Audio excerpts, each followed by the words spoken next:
Now, how many of us find ourselves in a situation where we start the day with a very clear-cut set of goals that we need to do, a set of deadlines, but then all of a sudden, things start coming up.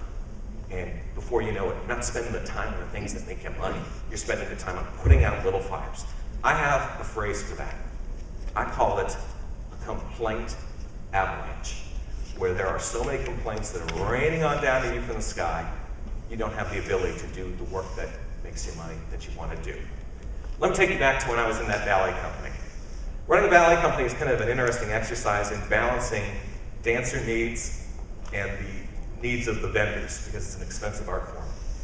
And so one day I'm in my office and I'm trying to balance the books, make sure all the ballet dancers are on their toes, getting paid, everything's going well. It's a stressful job. And in walks one of my staff members, one of my administrative staff. And if you ever have that situation where you can tell that someone's on the warpath just from their body language, so I can see this woman, she is walking on in, she's got that look, she puts her foot down, and she goes, "Ken, we have too much toilet paper." She storms out. Now, okay, in my world, having too much toilet paper isn't much of a problem. Maybe it's a storage issue, but I'd rather have too much than too little. But for that person on that day, that was her biggest concern. She wanted to bring it to me. It gets tricky. At one point I thought, well, maybe I do a closed door policy where I only have access during this time or that time, but that doesn't always work out. Sometimes people need to reach it. So what I've tried to do is set up a scenario where I tell people, if you need to come to me with some sort of complaint or concern, I want you to also bring a solution to me. Help me make that decision quickly so that I'm able to access the information, make a decision, and move on.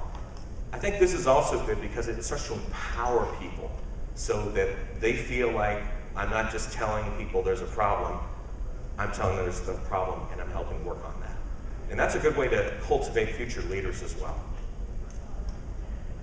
Let's talk a little bit about customers because we need them. We have to have them. But sometimes we do these little things to them that can mess things up, mess up our relationship, our connection with them. Is anyone here, raise your hand if you are on Facebook. Pretty healthy crowd. I knew Facebook was gonna be around when my mother jumped on Facebook. My dad still is a holdout, but my mother realized, oh, I can see pictures of my grandchildren on this? Ken, how do I do it? Do you notice something with Facebook? Every once in a while, something changes on Facebook. It's called an update, or you have to change your privacy settings. This frustrates me to no end because I've gotten used to what Facebook is supplying me, what I'm getting from them, and then all of a sudden, they pull the rug out from under me and I have to learn how to do something new. I call this Facebooking your customers. People like to know what to expect from your business. If there are any changes, you really have to help move them along so they understand, well, this service used to be this much, but now it costs more. Or we've added this additional thing. You kind of have to walk them along sometimes to make sure that they're getting the full benefits of the change.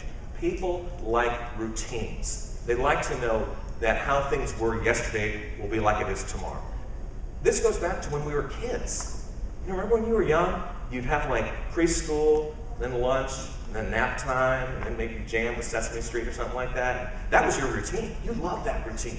I grew up in Ohio. I remember if it snowed and preschool would close, I would be crying. Of course, a few years later, I'd be cheering the snow closure. But that's a different story.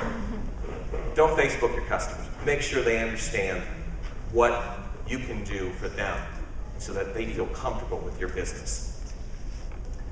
Another scenario I see a lot with customer service where there's a problem can be found in most fitness centers around the country. I'll set up the scenario for you. One day you're standing in front of the mirror and you're like, I'm a little bigger than I used to be and these clothes seem to be shrinking in the washer. So you realize it's time to go to a gym. And there's one nearby, so you go to the gym. And you are treated like royalty by the people there. They show you around, they show you all this equipment that's state of the art. They tell you how everything's going to be fantastic, and you're like, yes, I'm going to do it. I'm going to do it. And they sign you up. 12-month contract, first and second month, boom, done. So you start going back to the gym. You're having a good time. But you start to realize over time that maybe the relationship has changed. Suddenly you realize that the gym's more interested in signing up new customers than the old ones. And maybe you go to that gym and you say, hey, I noticed the bathroom isn't as clean as it used to be. And you're just kind of told, oh yeah, that's fine. That's Jenner's problem. And you say, that bike in there, it feels like a pedal's going to fall off. And, oh, that's the maintenance crew. So you feel a little neglected. And then maybe something changes in the equation. Maybe some competition opens across the street. And sometimes you'll see an exodus of people go to the new place. Maybe you're still at the same old place because it's convenient for you. And you notice that there's all these new specials for incoming customers. And there's all these like balloons and fun stuff like that. But you don't need balloons. Why aren't you being treated better as a current customer? And that, I think, is the problem with so many fitness facilities, is they have a business model where I guess they feel they're always going to have lots of customers who are looking in the mirror, sizing themselves up and deciding to go to the gym. But for so many of us, if you're simply putting in more and more customers, it's like taking a balloon, filling with water, and then putting a hole in the bottom. So you really want to make sure you're loving all your customers. If you have that consistent customer, take a time every once in a while to talk to them, to see what are the things that they are facing. Can your services help them? Sometimes you get used to saying, hey, we'll take 200 of this, 100 of that, go, done. Maybe they don't know everything that you do and everything you can do to help them. When a customer sees you not only as a merchant, but also as a resource, you can gain that permanent relationship with them where you become a trusted partner.